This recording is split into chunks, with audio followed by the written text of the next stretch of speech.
to Young World News at 1, and these are the headlines. A new face in your lectures, find out who. Africa on a global scale, Larry Madowo explains. Young ladies turning their wombs into tombs, explains Marion Munyao. And hashtag balance for better, as we celebrate International Women's Day in March.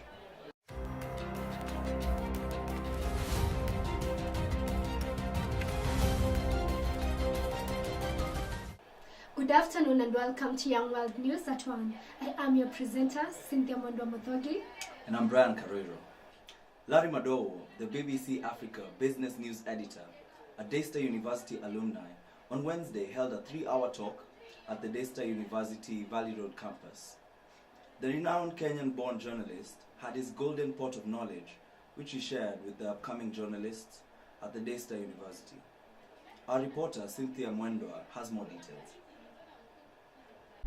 I am here at DAYSTAR University where the BBC Business News reporter Larry Madowo graced DAYSTAR University Valley Road campus with his presence. The young, funny and informative BBC News editor was able to share his main objective as a worldwide representative of Africa with the students. He said that his main objective is to explain Africa on a global scale by bringing a different kind of Africa, a developed Africa, into light. During the 3-hour talk, he was able to encourage the young upcoming communicators to try and put themselves out there by practicing what they're learning in class right now. He said that we should embrace our love for language by speaking it out, by not shunning away from it. Finally, but not the least, he said that the power and the future of free media in Kenya lies on our faith as credible, integrity and authentic journalists. And this is Cynthia Mwendwa reporting for Young World News at DAYSTAR University.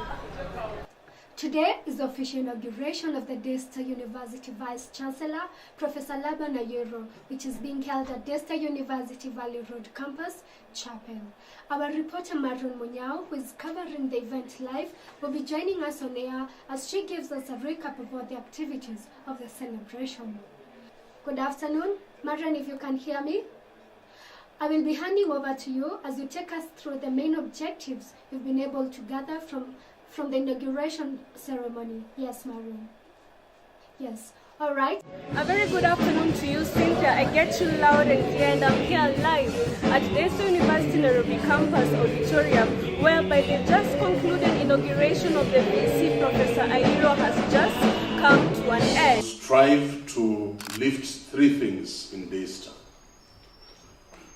Closest to our hearts is our level of spirituality. That office is not Ayero's office. That office is yours. And it will be a normal thing. It will be a very normal thing to see me walk into your class and sit at the back, not to come and inspect you, but just to enjoy your lesson and to encourage my students to be the best.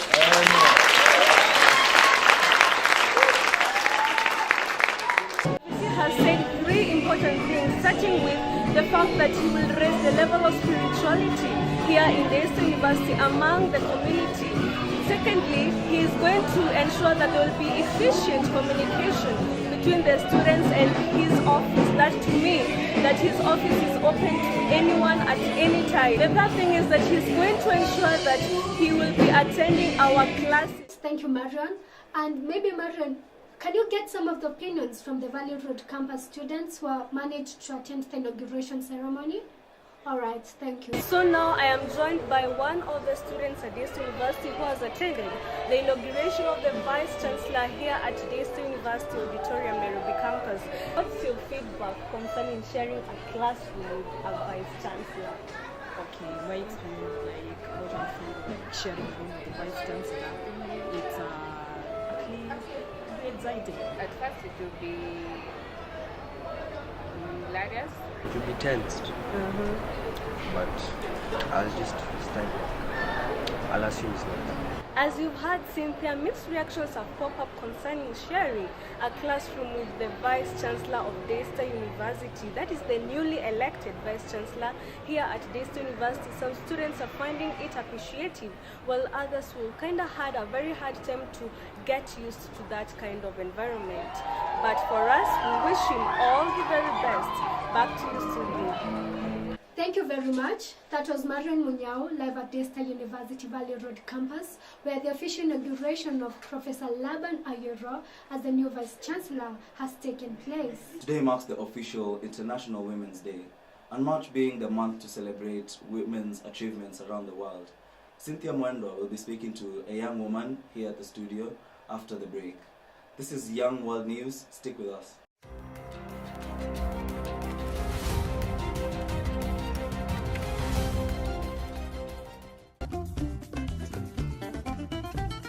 Airtel, the smartphone network.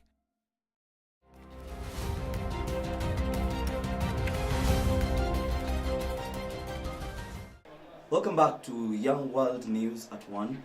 I am Karuiru. I'll be handing over to Cynthia in the other studio as she takes us through balance for better talk. And happy International Women's Day to you, Cynthia.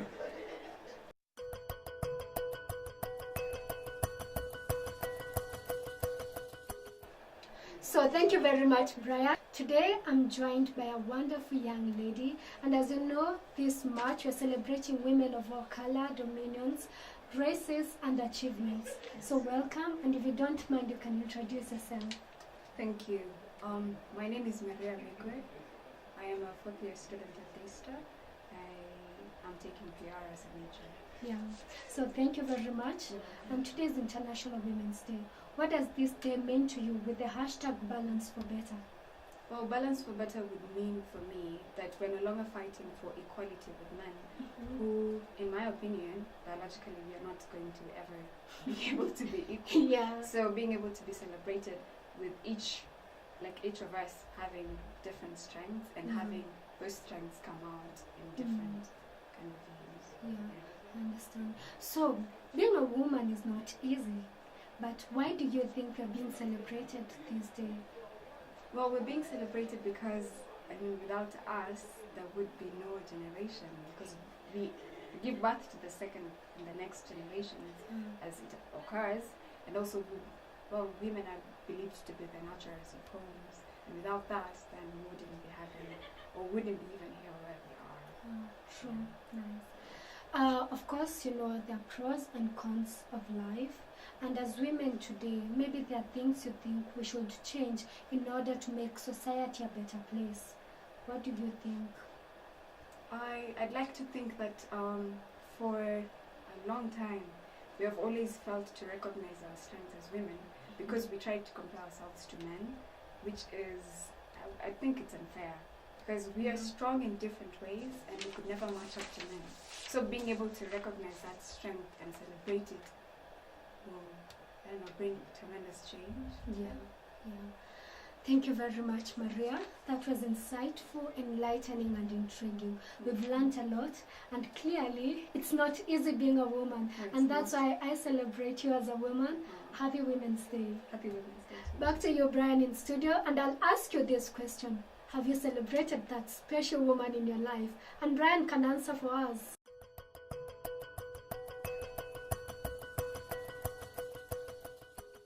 Yes, Cynthia, I have wished that special lady in my life a happy International Women's Day, and this lady is my mom. So yeah, I have wished her, and a happy International Women's Day to you too.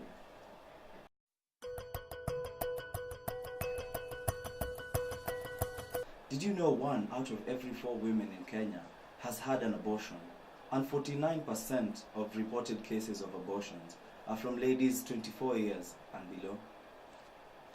Yes, and now our very own reporter Marian Munyao will be taking us through wombs turned into tombs. And I am looking forward to this future story because it's a sad story which needs to be addressed. It seems to be one that needs to be talked about, yes. I agree with you, Cynthia. Yeah.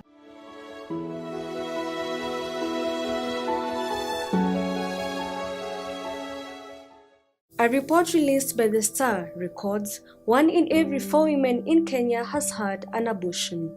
49% of the reported cases of abortion were from ladies 24 years and below.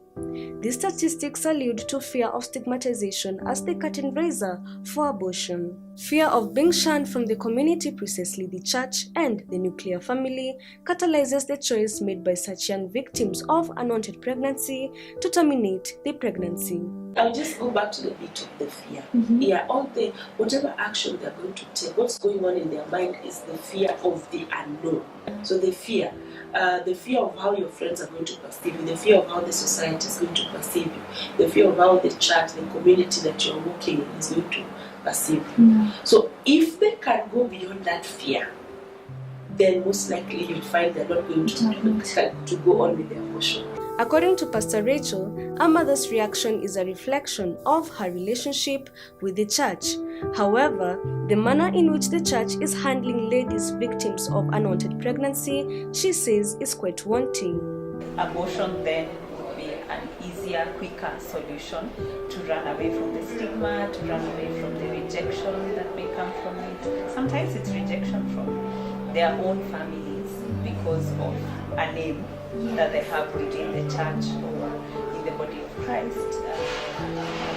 Even, where parents are serving in the church, so now they don't want to be known that, oh, my daughter got pregnant. It's very unfortunate, the truth of a statement I've heard over and over, that the church is the only army that kills their wounded soldiers, so it's almost like saying, oh, you've been shot, let's just finish you up and, move on, It's very, very unfortunate and shouldn't be that way. Josephine, not her real name, narrates the tale that turned her womb to a tomb. 5 weeks into her pregnancy, she narrates her mom threatened to chase her away from home. This is due to the shame that could be birthed if at all she could have carried on with the pregnancy. I used to go after 1 month, then I waited for 2 weeks expecting maybe it was late or it was going to come. When I didn't take the that's when I went to the hospital. And by the time I'm going, it was around 2 months. So at that time, my boyfriend didn't support me so much. He said that he was not ready to become a father. And as time went by, I started drifting away from my family members, started coming and sitting on my own most of the time. My mom came to notice later that she realized when I would put her sanitary towels, I'm not been using. Then she realized I'm pregnant. Then by that time she was like, if you don't get rid of that thing, you're going to be out of this family. Because that is an embarrassment, that is having shame on us. You're the only girl in our family. So that will bring a lot of depression and everything in our family. We have taken him to school and everything. So as time went by, I realized that nobody was really out of this. Being threatened to be chased away made her feel overly depressed. This was all in the name of stigmatization. It's all about stigmatization in the society. Everybody thinks like, what will people say? What will people think? Maybe the church, even the school, what will other people, even the society, what will they view of me at that time? What will even maybe the school as a whole and the society come together and maybe even put my family into shame. That they took a girl to school, she's educated, but at the end of the day, her disappointment. Yes, it was kind of depressing. Several years down the line has only helped her cope with the aftermath of abortion. However, regrets and guilt have still become part of her daily routine. Honestly, I have said sorry to God so many times. Joseline's case is one out of the many 49% reported cases for abortion amongst ladies 24 years and below. Her call to action is for the society to shun away from stigmatization, as it is the main cause leading to abortion in this particular age set. The thought of abortion puts a lady in some sort of dilemma. So, would you prefer securing your reputation and having a roof over your head, or nurturing a life that is already in existence? Marian Munyao reporting from DAYSTAR University Nairobi campus. This is Young World News at 1.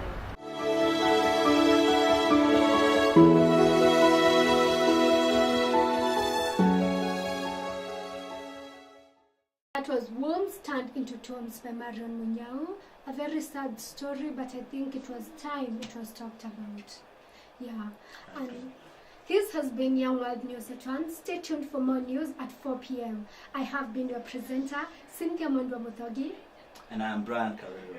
Do have a lovely afternoon.